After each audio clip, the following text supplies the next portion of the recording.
Viewers, America might have plunged the Gulf into chaos, and there's big breaking news coming in, and I'm going to go straight across to Aman to get it. Aman, this is very big news that is coming through. We are being told that the Iranian media has made some astonishing claims. Well, yes, Rahul, what we are learning is that Iran's IRGC is now making a big claim that in the latest missile strike, they have targeted the Prime Minister Netanyahu's compound. They are saying that the Israeli Air Force commander's location has also been targeted in a surprise attack by the IRGC, and they are claiming that Netanyahu's fate is unclear. They are saying that they have carried out a very surprise attack where Netanyahu was, and Netanyahu's future fate is uncertain. Has he survived? Has he not survived? That is the IRGC's claim, big claim coming in today after Israel's big strikes in which Kashmri was taken out.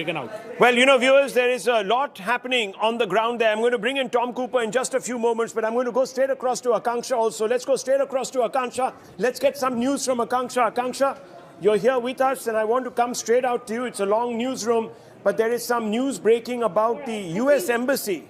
So the biggest that we are getting right now is with regards to Netanyahu's office being bombed. This is at least what Iran is claiming, that their IRGC has managed to bomb them. At the same time, Rahul, we must keep in mind that there's already information doing the rounds that Netanyahu has left the country. He's headed either to Greece or Germany. The whereabouts of the Israeli Prime Minister are not known. You know that the British consulate has also been attacked. So Kuwait very much on the radar. And the US embassy in Kuwait has been shut down, yes, because apparently that was also targeted. Yes, and why just Kuwait? Look at the way Pakistan has in fact been responding. 20 protesters already dead. Their consulate officers over there were retaliating severely.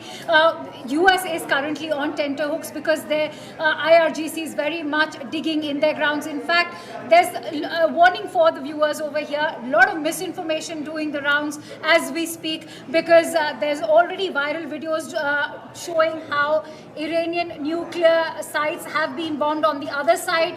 There's also a confirmation coming in from IAEA that the Iranian representative has shared information that there is enough damage being done to the Natanz nuclear facility, which means there could be very much risks of radioactive leakage taking place. What is the IAEA going to do about this? How is the UN going to respond? We'll have to see. The next few 48 hours are going to be extremely critical. So what we are being told, and I'm going to come into with Aman here, what we are being told, and let's walk through. Aman, what have you got with you? This is, Rahul, the picture put out by the AFP. This is where the smoke is billowing out very near the US embassy in Kuwait. This is the picture that the AFP has put out, and clicked by their own correspondent. This is why the US embassy in Kuwait has been shut down. And earlier in the day we saw those horrific visuals coming from the US consulate in Karachi, which was also attacked by people. And this was the exclusive visuals, in fact, that our internal security editor Manoj Gupta had brought us. Horrific visuals, you know, people being brought out, bloodied faces. One person was also being carried out, his body after he was shot. We believe that the US Marines had shot 20 Pakistanis dead for storming their consulate yesterday, and that is why today... Yeah, there you're seeing it. There you're seeing some of those bloodied hands and faces and people shot and being carried out.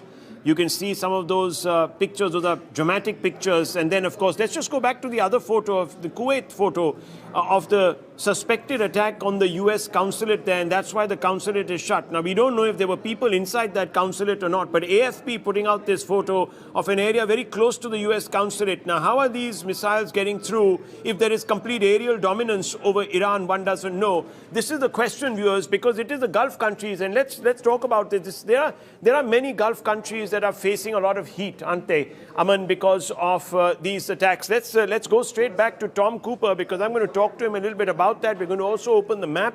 Viewers, this has been a war that could now turn into a bit of a quagmire for the United States. I know it's very early.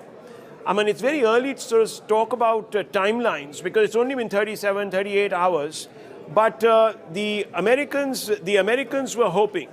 Yes, the Americans were hoping. The Americans were hoping that, look, at the end of the day, we were going to go in, we're going to knock out a few people, and that would be it. The Iranians would put their hands up and say, okay, sorry, we've come back to the table and we're deciding to move with dialogue. Well, but that that's is not the way Americans would have wanted it, but I think Iran is in for a long haul. Iran wants a long, protracted war, and that is why you see their strategy of bombing all the Middle East nations, and they're also attacking the US embassies because they see them also as a part of the US establishment in these countries. So after the various airports which were on attack, now we have the embassies of US also under attack from Iran.